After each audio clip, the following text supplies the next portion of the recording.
pumpkin carving with that a reciprocating saw. I've chosen a smaller blade compared to a bigger one like this, and this is to help. Also, the blades are much more finer to get to a closer cut. So let's get started.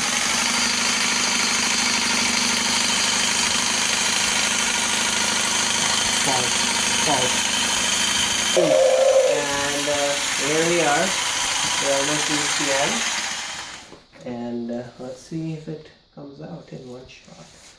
So maybe there is areas which I need to